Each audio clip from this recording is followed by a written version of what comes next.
Hola, bienvenidos y bienvenidas una semana más a Rendimiento Evolutivo. En el episodio de hoy vamos a hablar de entrenamiento de fuerza y musculación, o entrenamiento de fuerza contra musculación, entrenamiento de fuerza para ciclistas y entrenamiento de fuerza para corredores y trail runners, con Pedro, el autor del famoso blog Anticulturista. Bueno, lo primero, Pedro, muchas gracias por venir al podcast. ¿Qué tal, mano? Encantado de estar aquí. Muchas gracias por la invitación. Bueno, la primera pregunta creo que es casi obligada. ¿Por qué anticulturista? Pues bueno, porque el entrenamiento de fuerza no es anticulturismo. Ay. Bueno, sigo y luego lo cortas, ¿no? Eh, Ah, ¿Empezamos de sigo y luego nuevo? lo cortas, ¿no? No, sí, espérate, te voy a hacer la Ah, pregunta otra vez. vale, venga, nada, sin problema. Bueno, Pedro, la primera pregunta es prácticamente obligada. ¿Por qué el nombre de anticulturista? Pues por el nombre, es que simplemente el nombre ya lo dice todo. El entrenamiento de fuerza no es culturismo, es mucho más que culturismo. Si te paras a pensar, o bueno, ya lo veremos en la entrevista, el entrenamiento de fuerza puede hacerte rendir más en tu deporte, prevenir lesiones en tu deporte. Es decir, hay un entrenamiento de fuerza para ciclismo, igual que lo hay para fútbol, que lo hay para natación o que lo hay para cualquier tipo de deporte. Y el culturismo es un deporte que se entrena con pesas. Entonces, es diferente. ¿Qué hagas con las pesas? Es muy diferente, o más bien, qué haces con las pesas es mucho más importante que el hecho de entrenar pesas en sí. Y el problema es que mucha gente confunde culturismo con entrenamiento de fuerza.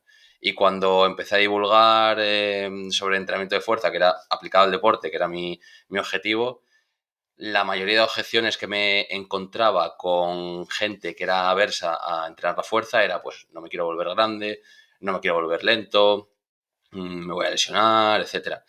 Y después de pensarlo dije, a ver, lo que está claro es que la gente está confundiendo entrenamiento de fuerza con culturismo, cuando el entrenamiento de fuerza es mucho más que eso.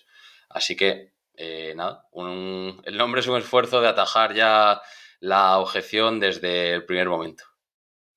¿Has tenido alguna crítica o algún culturista te ha dicho, oye, ¿por qué este nombre?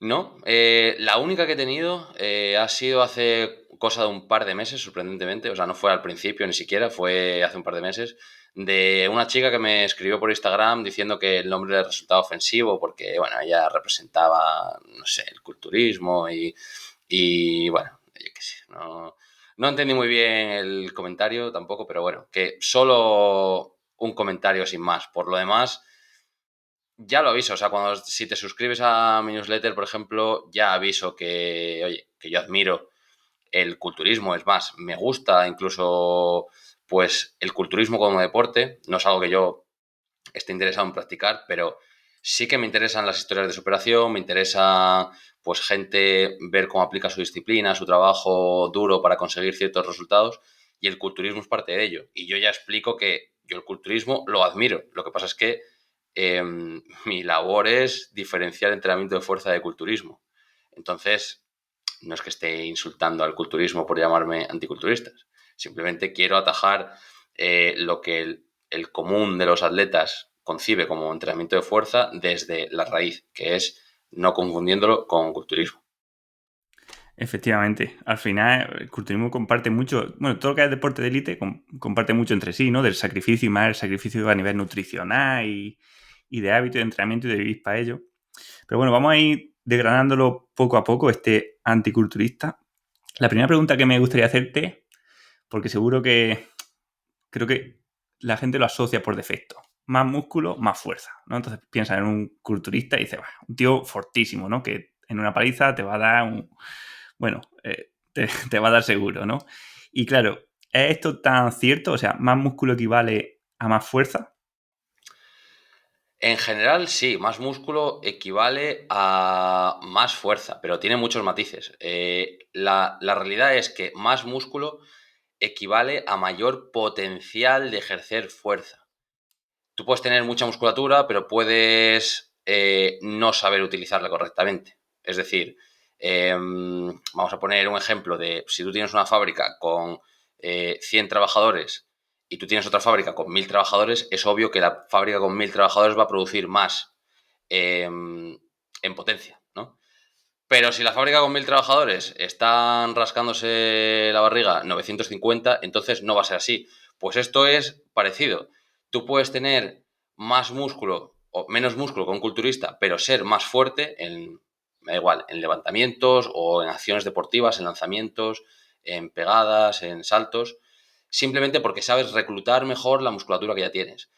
Un culturista se enfoca en ganar musculatura, simplemente, que puede, al final, lo que depende de ganar los factores de los que depende el ganar musculatura, pues son unos, que puede ser, pues, eh, estar bajo mayor tiempo bajo tensión, pero los factores de los que depende ganar fuerza, que sería cómo desplegar esa o cómo utilizar esa musculatura, depende de otros.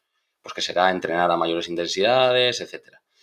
Entonces, la idea que se tiene que quedar a la gente, más músculo en general, bueno, más músculo exactamente puede o equivale a mayor potencial de ejercer fuerza.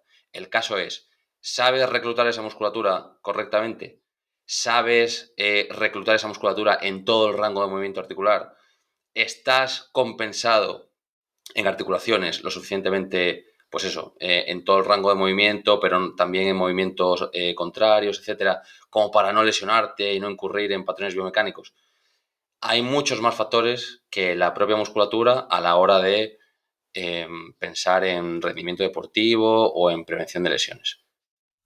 Claro, efectivamente, podríamos decir que al final la fuerza también es un poco, bueno, no un poco, sino muy dependiente del movimiento que realizamos, ¿no? O sea, dentro de dos futbolistas, uno puede ser más fuerte saltando, o sea, puede saltar más alto, pero que el otro, el que salta menos, lance una falta o un penalti más fuerte, ¿no? O sea, mejor disparando. Al final es como que dentro de un mismo deportista, o sea, Rafa Nadal, seguro que dentro de su habilidad en saque, si hipertrofia un poco más, puede sacar más fuerte, pero una persona con un gran bíceps, con el doble de bíceps que Rafa Nadal, no va a sacar igual de fuerte que Rafa Nadal porque le falta ese control motor.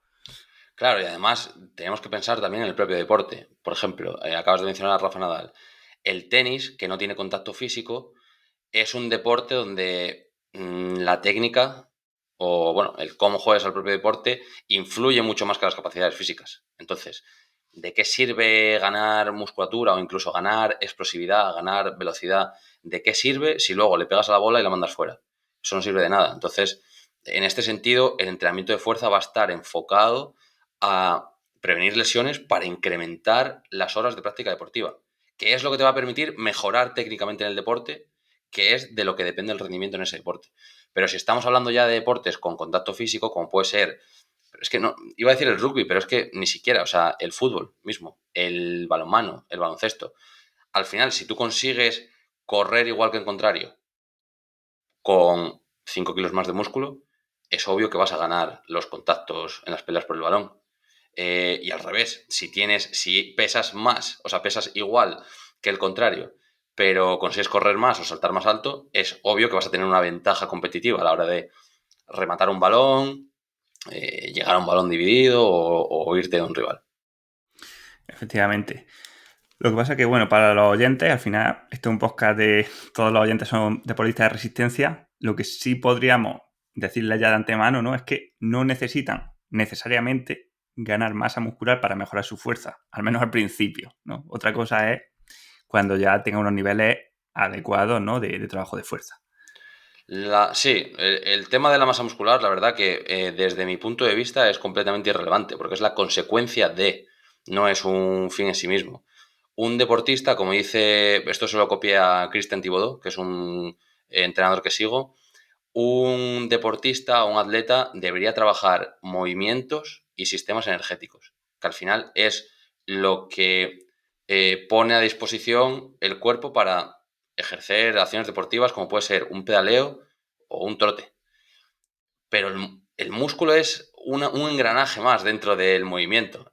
Fortalecer cierto movimiento va a tener, dependiendo de cómo lo entrenes, va a tener como consecuencia cierta ganancia muscular. Pero no es el objetivo. Entonces, claro, si aplicas el entrenamiento de fuerza con el objetivo de ganar masa muscular, ya es que ya directamente aplicándolo así, choca directamente con tus intereses como deportista de resistencia. Exactamente, ¿no? Y además sabemos que a nivel de resistencia la hipertrofia disminuye un poco el consumo de oxígeno, hay más distancia entre los capilares y entonces es más difícil oxigenar, en fin, que empieza a ser a veces contraproducente, ¿no? Sobre todo cuando estamos hablando, pues, eso de deportes que ni siquiera tienen sprints o no tienen aceleraciones donde puedas sacar provecho de esa gran masa muscular, ¿no? Y de esa mayor fuerza.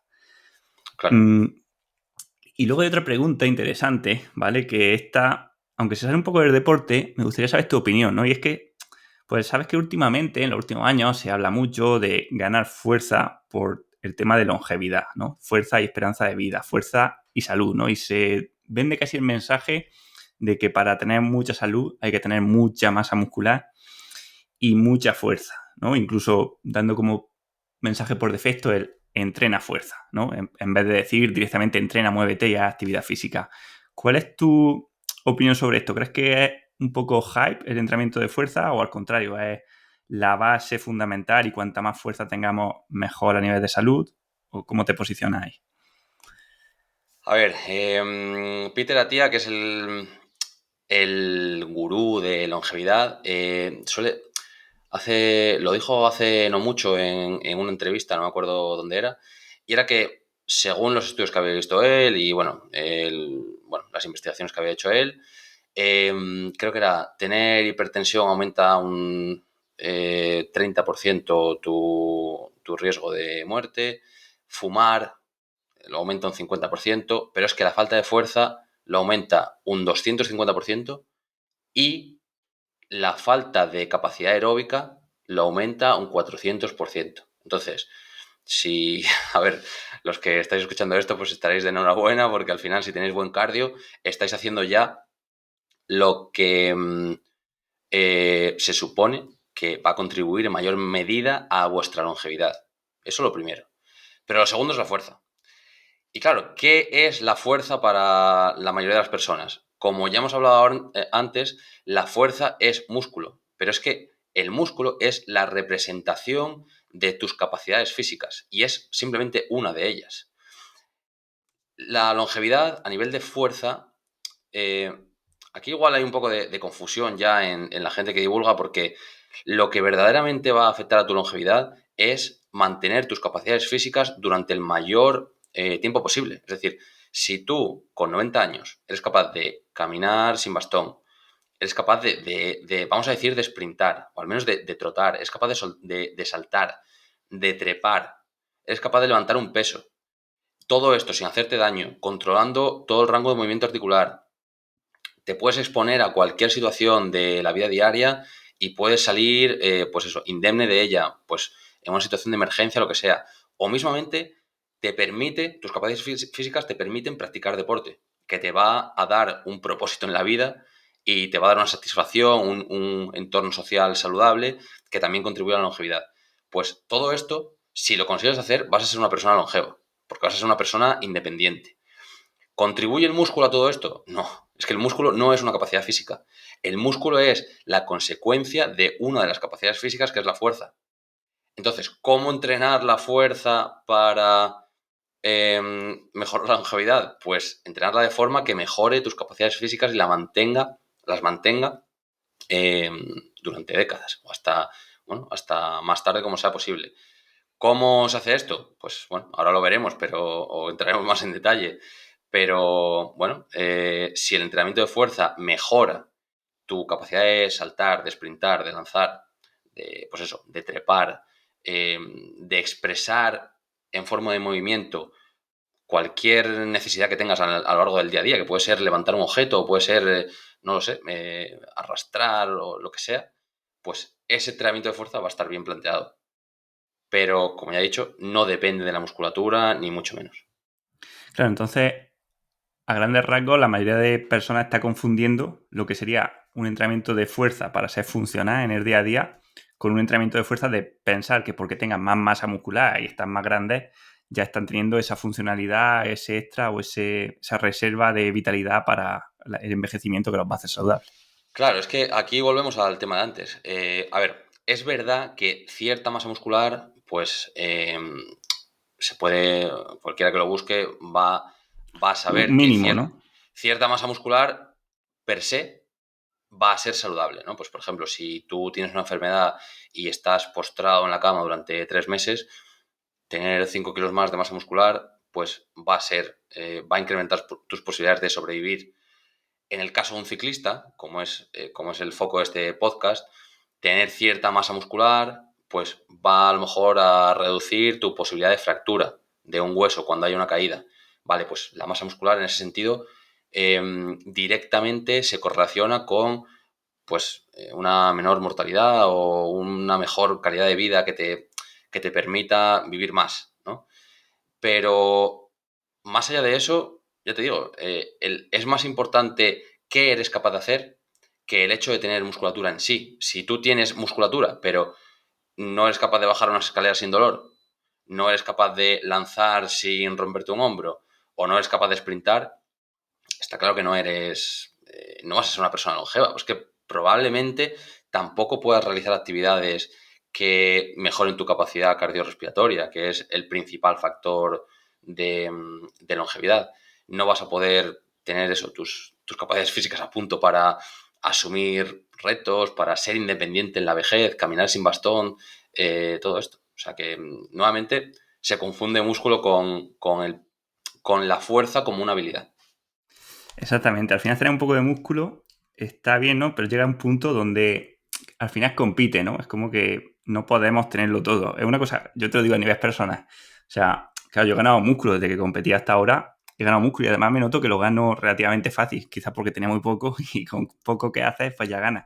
Pero siempre tengo esa misma dicotomía o ese mismo problema de decir que no quiero ganar músculo porque, claro, me gusta mucho hacer rutas largas con la bici, me gusta mucho caminar y no quiero verme más lento, ¿sabes? Entonces, claro, ya empiezo a notar que el peso invariablemente te empieza a ralentizar, ¿no? Entonces, claro, hay un punto ahí de que ganar más de 2, 3 kilos ya te empieza a afectar a cuánto te mueves y cómo te mueves, ¿no? Incluso, pues, claro, va a disminuir tu consumo máximo de oxígeno relativo, obviamente. Sí, a ver, aquí tendríamos que ver hasta qué punto compensa la hiperespecialización que supone el deporte de resistencia, porque al final el deporte de resistencia es un gesto muy repetitivo, con un sistema energético muy marcado. Si te dedicas a ello, pues obviamente vas a tener que hiperespecializarte en este sentido.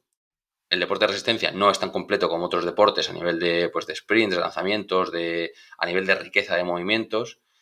Entonces aquí, si no eres profesional, ya hay una balanza.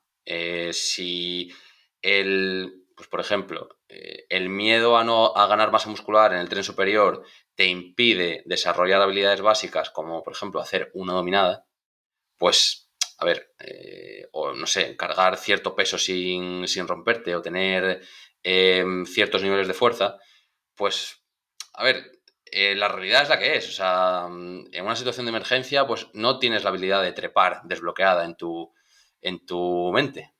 No tienes la habilidad de pues, cargar con alguien a quien le quieras salvar la vida. Pero es que tampoco, a lo mejor, pues no tienes tampoco la capacidad física de probar un deporte nuevo con amigos o no sé, disfrutar de la vida en cualquier faceta que se te ocurra. Entonces ahí habría que ver un poco también la balanza. Sí, sí, totalmente. Esos son al final extremos. O sea, no podés hacer una dominada, por ejemplo, ya un extremo de alguien que se va tanto a la especialización a nivel profesional. Obviamente, ¿no? Si tuviera un ciclista profesional, tuviera Vingegaard, no creo que Vingegaard pueda hacer una dominada. Pero aquí hablamos para gente que busca salud, ¿vale? Que sí que le gusta el rendimiento, pero que busca salud. Y entonces queremos que puedan hacer una dominada. Y luego te voy a preguntar por qué podemos hacer dentro de ser ciclistas para mantener nuestra salud, nuestra funcionalidad muscular y no volvernos tampoco locos, ¿no? En que eres solamente rendimiento en la bici. Pero para ir por orden, ya que hemos hablado de esto, me gustaría preguntarte qué diferencia hay a la hora de entrenar si buscamos mejorar la fuerza máxima a si buscamos ganar hipertrofia. Pues mira, voy a empezar por hipertrofia. Hay un culturista que se llama Justin Harris, que yo sigo, por temas más de nutrición que de entrenamiento, porque para él el entrenamiento a nivel de hipertrofia lo considera algo relativamente sencillo y lo simplifica de tal forma que lo explica así. Para ganar musculatura simplemente necesitas hacerte más fuerte en un rango de repeticiones entre 6 y 12. Listo. O sea, obviamente, si nos ponemos ahí con el libro en la mano, habrá más factores o lo que sea. Pero si queremos simplificar al máximo, lo que podemos ver es que la hipertrofia al final depende de hacerte más fuerte en un tiempo bajo tensión más o menos largo. Es decir, necesitas someter el cuerpo a estrés durante, pues eso, a lo mejor esfuerzos que superen, vamos a ponerle 20, 30 segundos durante varias repeticiones, etcétera. Al final, para la hipertrofia, los factores que van a influir, pues es a lo mejor la cercanía al fallo. Si entrenas cerca del fallo muscular, pues vas a tener un estímulo que va a ayudar a tus músculos a crecer o les va a dar una razón a tus músculos a crecer. Vas a tener que cargar el músculo durante cierta duración. Vas a tener que, a lo mejor, pues aplicar otras técnicas como pueden ser los excéntricos, etcétera. Pero para simplificarlo, vamos a decir que necesitas cargar el músculo durante cierto tiempo y con una cercanía al fallo lo suficiente. Una cercanía al fallo suficiente. Para la fuerza máxima no depende tanto del tiempo bajo tensión, sino depende más de la intensidad máxima. Es decir, de cómo de cerca de tu máximo estés entrenando. La explicación científica, pues mira, no te puedo... Podríamos divagar sobre por qué sucede esto y tal y cual, pero al final lo que va a permitir entrenar cerca de tu máximo es reclutar mejor la musculatura a nivel nervioso, la musculatura que ya tienes, y eso va a permitir expresar o imprimir más fuerza a raíz de la musculatura que ya posees. Esto, que entiendo que a lo mejor iremos luego por ahí, va a permitir que también desarrolles más fuerza y te expongas a cargas que también fortalezcan pues tus huesos o tu estructura para evitar fracturas y tal, sin ganar musculatura. Entonces, yéndonos a los dos extremos, si tú ejecutas esfuerzos de larga duración, vas a incrementar tu musculatura en mayor medida. Si tú ejecutas esfuerzos de mayor intensidad, es decir, cerca de tu máximo, y que por ser muy cerca de tu máximo no vas a poder sostener durante mucho tiempo, por definición, porque si no, no serían esfuerzos máximos, ahí lo que vas a desarrollar son más adaptaciones nerviosas, que viene siendo una adaptación nerviosa es aprender a reclutar o recablear el sistema nervioso para reclutar mejor la musculatura que ya tienes. El ejemplo de esto, pues por ejemplo, un ciclista. Un ciclista tiene unas piernas muy grandes porque se pasa bajo tensión mucho tiempo y una tensión constante. Aquí podríamos complicarlo un poco más. Vamos a comparar las piernas de un ciclista y de un corredor. En el caso de un ciclista, la tensión es constante. No hay, pues es como las piernas funcionan como pistones, están constantemente aplicando fuerza. Sin embargo, en el caso de un corredor, funciona a nivel de rebote. Lo que hace el tendón es alargarse, funciona como una goma, se almacena energía elástica y se estira. Esto no pasa en ciclismo, no hay ese estiramiento del tendón tan brusco como puede haber en la carrera. Cuando el tendón se estira y almacena energía, lo que hace es economizar la fuerza. Entonces, libra por libra, como se diría, un ciclista soporta mayor tensión constante porque el tendón no trabaja tanto como en la carrera y eso obliga a la musculatura a ejercer toda la tensión. Pero en el caso de la carrera, por ejemplo, los corredores no tienen unas piernas tan grandes porque es el tendón el que almacena y economiza toda la energía. Pero bueno, si queremos simplificarlo sería entrenar para hipertrofia, sería aplicar mayor tiempo bajo tensión, muy simplificado, y entrenar para fuerza máxima, para que no mejoremos nuestra capacidad de aplicar fuerza sin ganar nueva musculatura, sería entrenar a alta intensidad.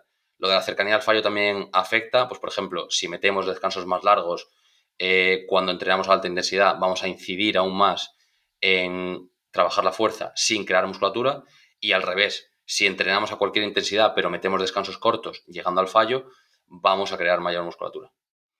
Sí. Una forma, yo creo, fácil de que lo entienda la gente, ¿no? Con movimientos reales, pues si tú buscas darle un puñetazo a alguien o lanzar una piedra lo más lejos posible, eso es fuerza máxima, ¿vale? un esfuerzo muy grande, no te da tiempo ni a fatigarte, ¿no? Solamente tienes que estar muy concentrado. Y, por ejemplo, empujarle a un coche para que arranque sería un estímulo más parecido a hipertrofia. O sea, es mantener la tensión durante mucho tiempo. No llega a los valores de fuerza máxima, porque no es que haga una contracción a la máxima intensidad posible, como sería fuerza máxima, pero la mantienes lo suficiente para que empiece a arderte el músculo. Exacto, sí, sí. Además, el tema de intensidad, tú lo has mencionado a nivel de lanzamiento, pero puede ser también a nivel de salto, de sprint. El tema de la intensidad puede ser también a nivel de... Pensamos en la fuerza, al final la fuerza es masa por aceleración y pensamos siempre en la masa. Un levantamiento pesado va a ser pues un esfuerzo de alta intensidad que no puedes aguantar por mucho tiempo, porque si no, no sería intenso. Pero también a nivel de la aceleración podemos conseguir esa intensidad. Si tú estás realizando saltos, estás realizando levantamientos rápidos como levantamientos olímpicos o lanzamientos y tal, al final estás aplicando fuerza, que es fuerza que estás imprimiendo más fuerza incluso que con un levantamiento pesado, pero esa fuerza viene desde el lado de la aceleración. Si pensamos, por ejemplo, en romper un cristal con una piedra, no vas a lanzar una piedra de 20 kilos, vas a lanzar una piedra de 2 kilos y le vas a imprimir máxima aceleración a esa piedra. Pues con los levantamientos o con el entrenamiento de fuerzas igual. Tú realizando saltos, sprints o entrenamiento de pliométrico o de alta velocidad, vas a poder también imprimir alta tensión, pero sin crear tanta musculatura. Exactamente, y yo creo que por aquí viene uno también de los errores o por los motivos por los que la gente siempre se ha centrado en el entrenamiento culturizado, ¿no? O de culturista en la fuerza, de pensar que para trabajar a fuerza máxima tiene que ser con mucha carga. Y el único sitio donde se puede hacer muchísima carga suele ser en el gimnasio, ¿no? Imagínate, en el ciclismo pues era press de bancas, o sea, press de piernas, sentadilla, etcétera. Pero claro, al final sabemos que un salto máximo también es fuerza máxima, obviamente con menos masa, entonces a una velocidad más alta, pero es la máxima cantidad de fuerza que puedes generar a esa velocidad, que es diferente a la que podrás generar, obviamente, pues en una sentadilla. Y no solo a nivel de saltos o, bueno, velocidad de ejecución o lo que sea, sino también ya el propio rango de movimiento permite no aplicar tanta carga en ejercicios a pesar de recibir mayor tensión que puede provocar mayor adaptación. Quiero decir, el cuerpo al final no entiende de carga, ni de aceleración, ni nada. El cuerpo entiende de tensión. Recibe una tensión y se adapta como le toque. Pues se va a adaptar haciendo crecer la musculatura si el esfuerzo es lo suficientemente prolongado y está cercano al fallo, o va a aprender a reclutar la musculatura que ya tiene si el esfuerzo es intenso y le requiere a nivel de sistema nervioso. Cuando tú doblas una rodilla para hacer una sentadilla, si haces media sentadilla, al final la rodilla es como una palanca. Si haces media sentadilla, la palanca no la estás forzando mucho. Es decir, si vamos a decir que el punto de apoyo estaría muy cerca del brazo del motor de la palanca. Entonces estaría muy cerca de la resistencia. Entonces no te hace falta hacer, no recibes mucha tensión en la rodilla, vamos a decirlo así. Sin embargo, si tú haces una sentadilla profunda, al final la rodilla se está flexionando por completo, la carga está mucho más alejada del punto de apoyo, por decirlo de alguna manera, y al final estás aplicando mayor tensión a pesar de aplicar misma carga o incluso una menor carga. Entonces, al final no somos entes rígidos y el rango de movimiento que aplicamos junto con la gravedad o incluso el perfil de resistencia que utilicemos, por ejemplo, no es lo mismo utilizar una polea que una banda elástica, pues va a aplicar mayor o menor tensión en el cuerpo y esto va a tener un impacto u otro. Pero bueno, esto ya no, o sea, no hace falta complicarnos tanto. Muy bien. Vamos a ir aterrizándolo, por ejemplo. Primero te voy a preguntar por ciclistas, ¿vale? Entonces, ¿cómo sería, en tu opinión, un entrenamiento de fuerza adecuado para ciclistas, como te he dicho, ya no solamente, o no tanto para ciclistas profesionales, sino para ciclistas que buscan también salud, ¿no? Una salud de mantener su salud y su funcionalidad en el tiempo, de no lesionarse y no tener descompensaciones. Aquí lo que hay que entender es que el ciclismo es un deporte con un rango de movimiento, una gama de movimientos muy pobre. Entonces, hay varias cosas que necesitamos entender del entrenamiento de fuerza antes de poder aplicarlo al ciclismo. Y es lo siguiente. cuando entrenamos, lo voy a poner con varios ejemplos para ir aterrizándolo, pero mira, el cuerpo es una máquina de adaptación. Eso es lo primero que debemos entender, ¿vale? Hubo un estudio hace como 10 años que compararon el consumo energético de una tribu de cazadores-recolectores con ejecutivos pues de Wall Street.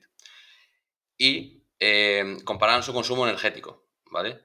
Lo que podríamos pensar es que el de la tribu cazadora-recolectora, que caminaba 30 kilómetros al día, se cazaba su propia comida, tenía una vida en movimiento y tal, consumiría muchas calorías, o sea, muchas más calorías que el ejecutivo de Wall Street, que estaba todo el día sentado.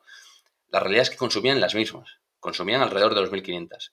Esto lo que significa es que el cuerpo se adapta a su entorno para sobrevivir. ¿Y de dónde recorta estas calorías a pesar de estar moviéndose 100 veces más que su homólogo de una sociedad occidental?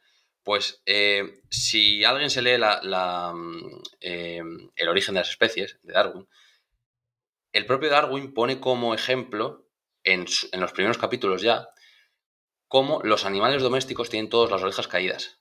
Y esto sucede porque al sacarlos de un entorno salvaje, al no tener que estar alerta, pierden la capacidad de erguir las orejas. O sea, se le atrofian los músculos de erguir las orejas, porque simplemente es que no necesitan estar alerta no los usan ya. Entonces, ¿qué hace la evolución, si lo queremos llamar? ¿O qué hace el cuerpo humano?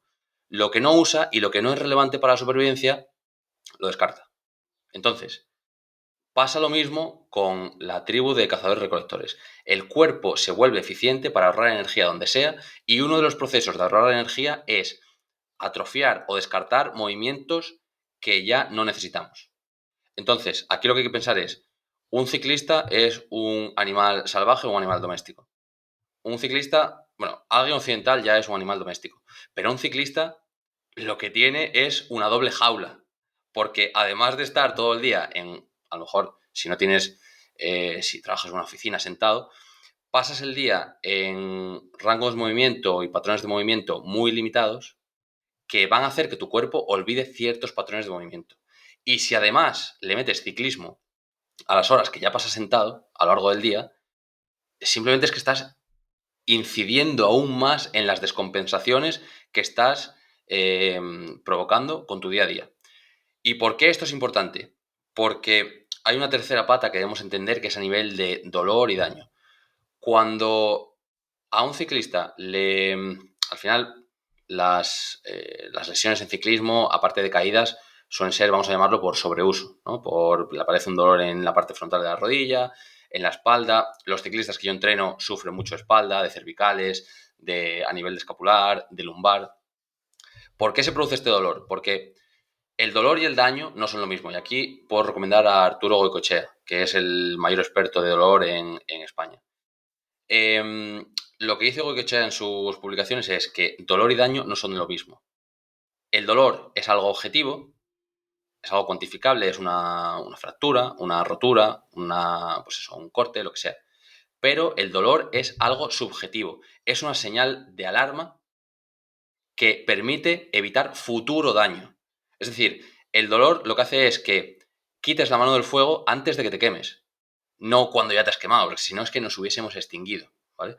Entonces, ¿qué tiene que ver esto con el entrenamiento del ciclismo?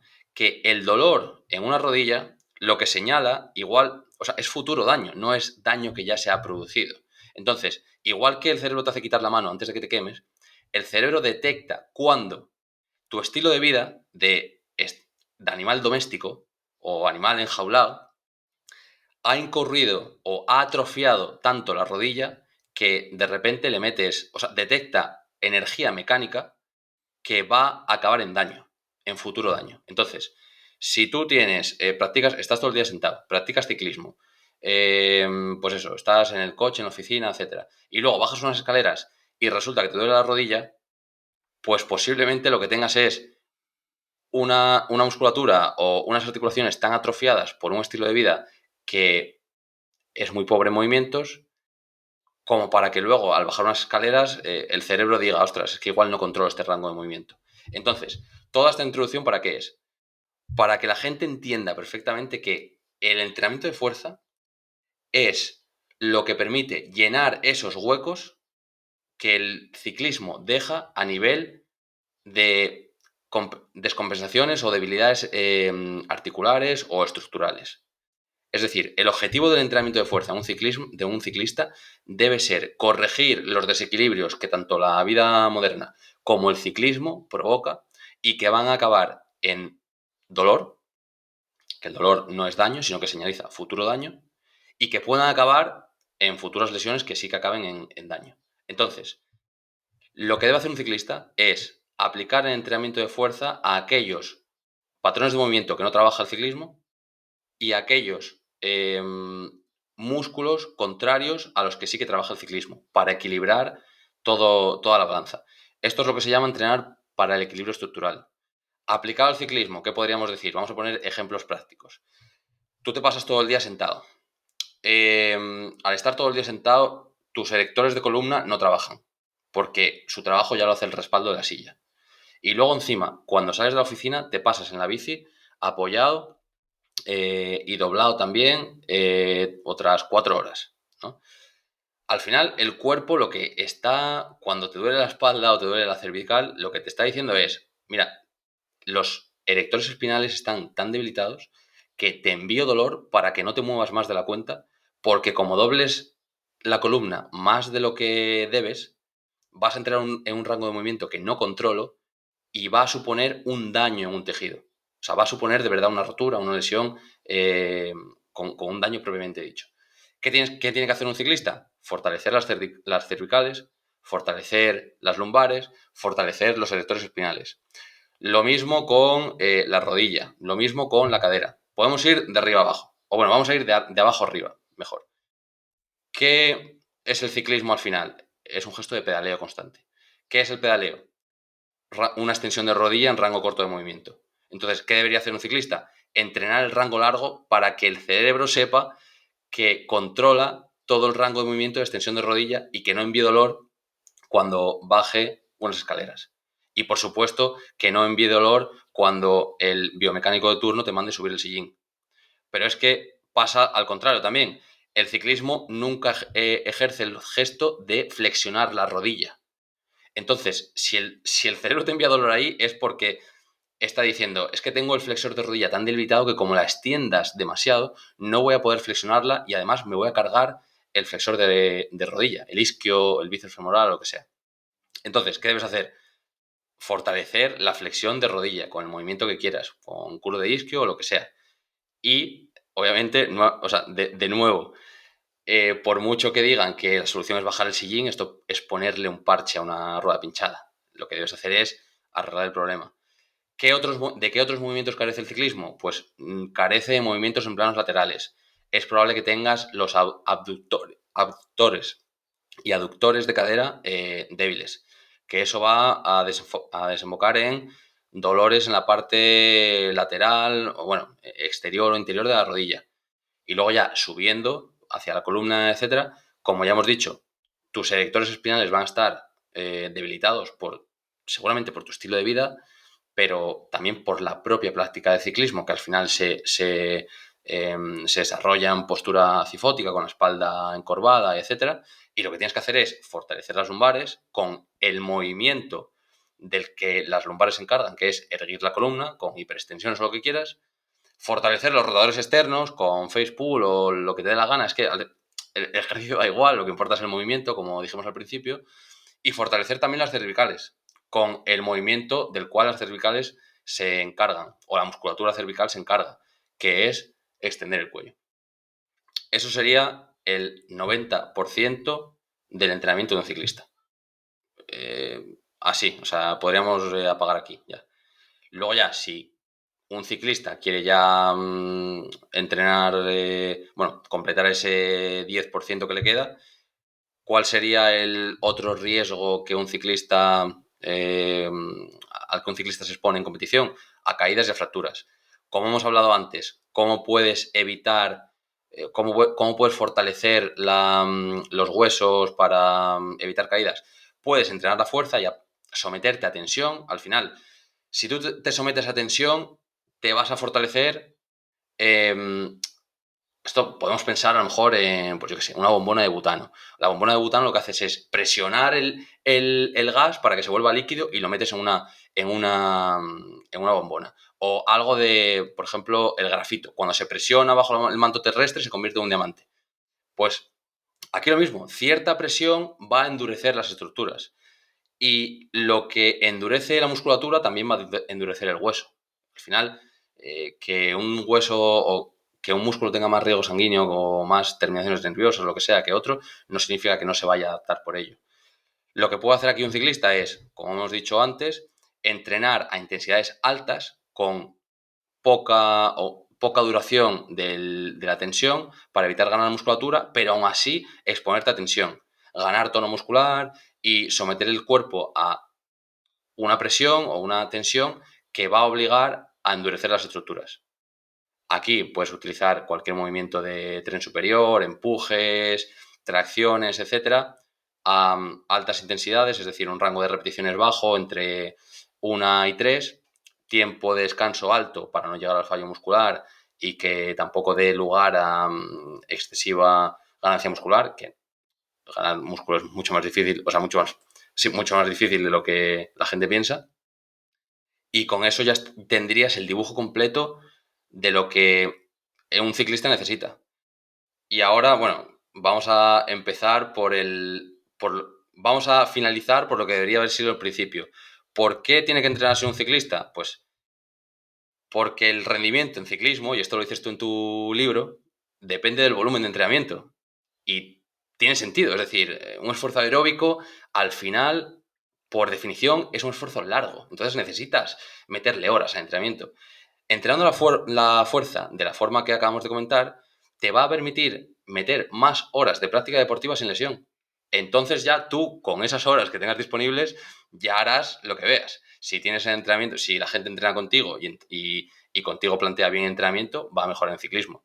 Si hacen lo que hacen los ciclistas amateur, que es nada, hoy me veo bien y meto una tirada tal y tal, pues igual no mejoran. Pero entrenamiento de fuerza debería estar enfocado como acabo de comentar. Efectivamente. Luego una cosa que no entiende la gente, que tú para mejorar a largo plazo, o sea, puedes hacerlo, digamos, quemando las naves y hacer el entrenamiento de fuerza en la bici, ¿no? Y eso es muy específico y te va a hacer mejorar a corto plazo.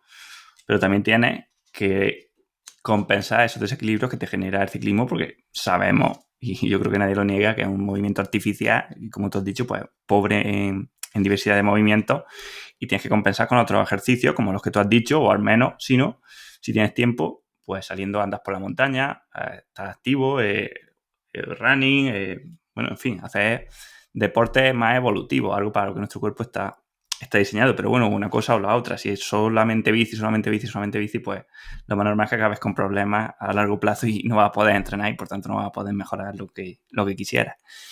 Una de las cosas también que nos ha hablado es del fortalecimiento de lumbares, abdominales. Hay mucha controversia últimamente con el tema del core, ¿no? Hay quien dice que no sirve para nada, otros que es obligatorio. ¿Qué opinión te merece, pues, en los deportes de resistencia este entrenamiento de core? Si crees que es una tontería, si crees que es importante y cómo más van a entrenarlo. Pensar en core es el equivalente a pensar en musculatura. El core al final, la gente como lo ve es como el abdominal. Entonces, el tema es, ¿de qué se encarga el core? Se encarga de ciertos movimientos. Y tener un core fuerte es la representación de tener ciertos movimientos fuertes también. Entonces, lo primero que debe entender quien nos esté escuchando es que el core tiene dos caras, ¿vale? Porque la gente piensa en el core como el abdominal, pero es que el core también es la lumbar. Core significa núcleo, significa parte central de algo. Y la parte central en el cuerpo humano es tanto el abdominal como la lumbar. Entonces, si estamos hablando de ciclistas, necesitamos fortalecer el core por la parte de atrás, que es la lumbar, que es la que se encarga de erguir la columna y extender la cadera. Pero si también queremos, y una aclaración. Hay mucha gente bueno, muchos entrenadores que, bueno, si te duele la lumbar, te recomiendan hacer planchas isométricas, ¿no? Planchas abdominales isométricas. Para mí es mucho más directo. O sea, la solución es mucho más directa a un dolor lumbar. Si te duele la lumbar, lo que tienes que hacer es fortalecer la lumbar, no tienes que hacer planchas abdominales. Entonces, si te duele la lumbar, fortaleces la lumbar. Luego, para un ciclista, yo me enfocaría ahí, o sea, no haría ningún otro trabajo de core porque sí. O sea, me enfocaría en, pues eso, trabajar la lumbar. ¿Qué pasa? Que hay ejercicios, pues por ejemplo un split squat o también una sentadilla profunda, que van a fortalecer tu rodilla, que es necesario para un ciclista, pero que para trabajarlos bien necesitas también tener unos flexores de cadera fuertes. También vas a utilizar ejercicios como a lo mejor un L-sit o flexión de cadera en polea o lo que sea para fortalecer los flexores de cadera y que esto también va a fortalecer tu core. Nuevamente, como estás viendo, es que tampoco no me enfoco en musculatura, o sea, me enfoco más en movimientos. Es decir, si para fortalecer el rango completo de extensión de rodilla tengo que utilizar un split squat, pero claro, esto me tira del flexor de cadera y el ciclista que está en posición fetal, no sé, 20 horas a la semana, tiene los flexores de cadera cortados, pues obviamente primero voy a tener que fortalecerlos para luego elongarlos.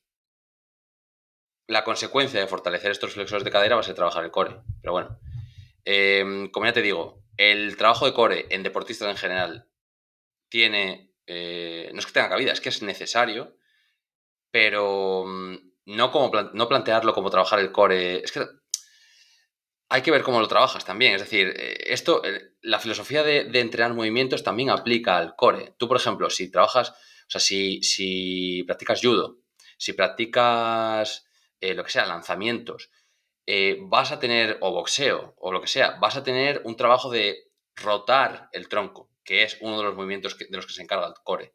Vas a tener un trabajo de flexionar lateralmente el tronco, que también es otro de los movimientos que trabaja el core. Tú, según las necesidades de tu deporte, o simplemente para la vida misma, vas a tener que fortalecer hasta cierto punto los movimientos de los cuales se encarga el core. Y en función del deporte que hagas, vas a tener ya que pasar de un nivel de andar por casa a un nivel élite. Alguien que compita en judo, pues obviamente va a tener que, o alguien que compita en lucha, me da igual, o lo que sea, va a tener unos niveles de rotación de tronco y de, pues lo que sea, flexión de tronco, flexión lateral o incluso a nivel de lumbar, va a tener unos niveles de élite. Pero el core lo debería trabajar todo el mundo y no desde la musculatura o lo que es el concepto de core en sí, sino desde los movimientos de los cuales se encarga ese core. Por cierto, abro un inciso para recordarte que si te está gustando y te interesa aprender más sobre lo que estamos hablando en este episodio, Pedro será profesor en la próxima edición del máster en entrenamiento de resistencia. Ahí, entre otras muchísimas materias, veremos cómo integrar estos entrenamientos para maximizar la salud y el rendimiento de los deportistas de resistencia. Además, para los oyentes del podcast, os vamos a dejar un código de descuento en las notas del episodio. Y así continuamos con Pedro. Y si nos vamos a alguien que hace running o trail, ¿qué cambiaría de lo que nos has dicho del ciclismo? Porque entiendo que cambiarían bastantes cosas. A nivel de prevención de lesiones no creo que cambiase mucho, porque al final el running o el ciclismo se encarga, consta de un gesto también repetitivo, que es la zancada. Esta zancada también pues no flexiona, no extiende las rodillas de máxima flexión, no se produce en planos laterales, entonces va a incurrir también en las mismas descompensaciones, etcétera. Entonces, la verdad que de tren superior sería más importante el ciclista porque al final sufre más de la espalda y tal. De tren inferior yo creo que sería más o menos parecido. Al menos yo es lo que aplico con la gente que entreno. A nivel de rodilla, a nivel de cadera, al final es algo que necesita cualquier deportista. Dominar la rodilla, dominar la cadera, es algo que necesitan todos. Sí que es verdad que el running involucra mucho más a nivel de tobillo, y sobre todo por el rebote que produce el tendón. Y en una programación de running sí que es verdad que podrían caber pues más ejercicios a lo mejor de pliometrías o algo que involucre el salto o que trabaje más el tendón, porque al final la zancada no deja de ser pues rebotes, rebote, rebote, rebote. Entonces cuanto más grueso o cuanto más grueso sea el tendón, pues más capacidad va a tener de almacenar energía elástica, liberarla y economizarlo. Pero ya te digo, lo que tú mencionas en tu libro de que el volumen de entrenamiento es la clave principal o el factor principal para el rendimiento de un ciclista, podríamos aplicarlo a un corredor porque también no deja de ser deporte de resistencia. Entonces, al final, permitirte el poder realizar tu deporte durante más horas sin lesión es lo que más va a mejorar tu rendimiento. A nivel de trail, sí que necesitarían a lo mejor más carga para la rodilla, porque sí que hay bajadas. Las bajadas suelen tener una carga excéntrica mucho mayor, entonces a lo mejor habría que enfatizar la fuerza excéntrica para evitar, pues eso, lesiones derivadas de las bajadas, que es cuando lo que más suele sufrir. La gente de trail con la que he podido hablar o entrenar suelen sufrir bastante de tibial, pues a lo mejor podría fortalecer también bastante más los tibiales. Pero ya te digo, yo creo que sería más o menos el 80% sería parecido al entrenamiento de un ciclista. Sí, quizás el tema de, por ejemplo, de core aquí no es tan relevante, ¿no? Porque ya en el propio movimiento está activando todo el rato, ¿no? Oblicuos, abdominales, lumbares. Sí, aquí convendría también pues pensar, vale, lo estás activando, pero lo estás activando a lo mejor de forma isométrica, en rango de movimiento muy acortado. ¿Qué te exige a ti la vida?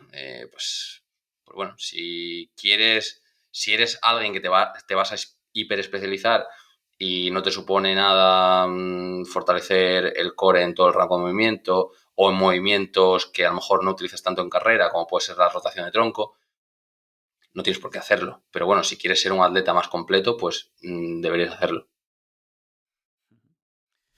Bueno, y la última, tú que estás acostumbrado a ver, bueno, personas entrenar, ¿qué dirías que es el error más común que cometen los deportistas a la hora de entrenar la fuerza? Yo creo que el mayor error es no entrenar para el equilibrio estructural, que es lo que hemos comentado a nivel de ciclismo.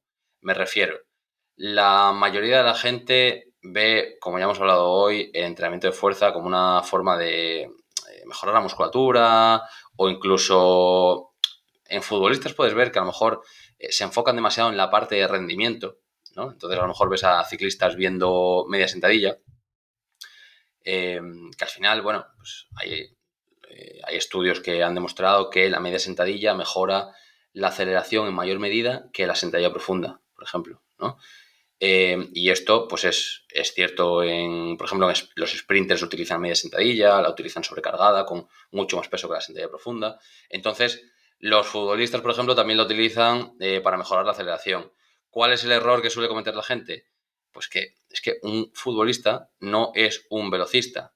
Un futbolista no solo necesita acelerar como un velocista, necesita también frenar, exponerse a cambios de ritmo, de dirección, etcétera. Entonces, ¿qué es más importante? ¿Mejorar tu aceleración o controlar todo el rango de movimiento con una sentadilla profunda y que luego cuando te expongas a una situación pues de movimientos aleatorios, de incertidumbre a nivel de movimiento, pues que salgas solvente de ella y no te lesiones? Entonces, el mayor error del atleta es no enfocarse en la disponibilidad, en poder practicar más su deporte sin lesión. Que esto se consigue, pues bueno, lo que hemos hablado, entrenando para el equilibrio estructural, controlando todos los rangos de movimiento, compensando movimientos contrarios y más.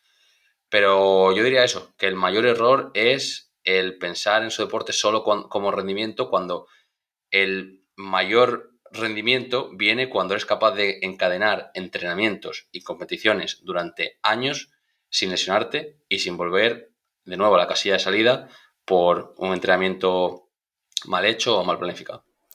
Claro, es que esto encaja, ¿no?, con un problema que además creo que tiene un artículo de eso, ¿no?, de los problemas de la ciencia. Y es que, claro, los estudios son 8 semanas, como mucho 12, 16 semanas. Entonces, claro, a más específico el ejercicio, más efecto en el rendimiento. Si eso se ha visto en el ciclismo, por ejemplo, que lo hemos hablado, pues sabemos que ejercicios más específicos de fuerza, pues eso, la media sentadilla te va a mejorar más que la sentadilla entera porque se parece más al pedaleo, ¿no? Cuanto más te parezca.